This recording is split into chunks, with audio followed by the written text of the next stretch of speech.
വാഹന വിൽപ്പനയുമായി ബന്ധപ്പെട്ട തർക്കത്തെ തുടർന്ന് കോഴിക്കോട് താമരശ്ശേരിയിൽ വീട് കയറി ആക്രമണം. പരിക്കേറ്റ വീട്ടുടമ അഷ്റഫ് ഉൾപ്പെടെ 4 പേർ താമരശ്ശേരി താലൂക്ക് ആശുപത്രിയിൽ ചികിത്സ തേടി. സംഭവത്തിൽ 3 പേരെ പോലീസ് കസ്റ്റഡിയിലെടുത്തിട്ടുണ്ട്.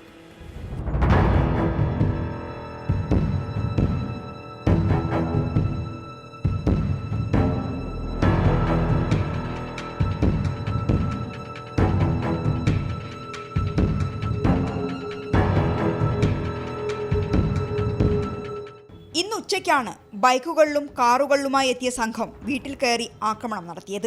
ഒരു യുവതി ഉൾപ്പെടെ 10ഓളം പേർ സംഘത്തിലുണ്ടായിരുന്നു. താമരശ്ശേരി ചുങ്കം കറക്കാംപോയിൽ അഷ്റഫിന്റെ വീട്ടിലെ പോർച്ചിലുണ്ടായിരുന്ന കാർ അക്രമികൾ തകർത്തു. ഇരുമ്പ് വടി കൊണ്ട് ഞാൻ തലക്കടിക്കാൻ വന്നപ്പോൾ ഇവിടെ 4 സ്റ്റിച്ച് ഉണ്ട്. ഞാൻ തലകൊണ്ട് തടുത്തപ്പോൾ ഇവിടെ തോളിന് പരിക്കേറ്റ്.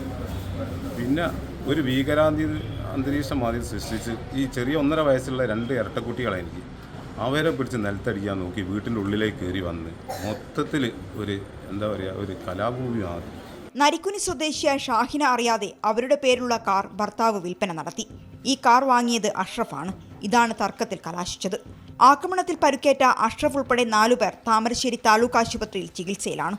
സംഭവത്തിൽ താമരശ്ശേരി പോലീസ് അന്വേഷണം തുടങ്ങി. അക്രമി സംഘത്തിലെ 3 പേരും 4 വാഹനങ്ങളും പോലീസ് കസ്റ്റഡിയിലുണ്ട്. അതേസമയം അഷ്റഫ് വിളിച്ചത് പ്രകാരമാണ് ഇവിടെ എത്തിയതെന്നാണ് ഷാഹിന പറയുന്നത്.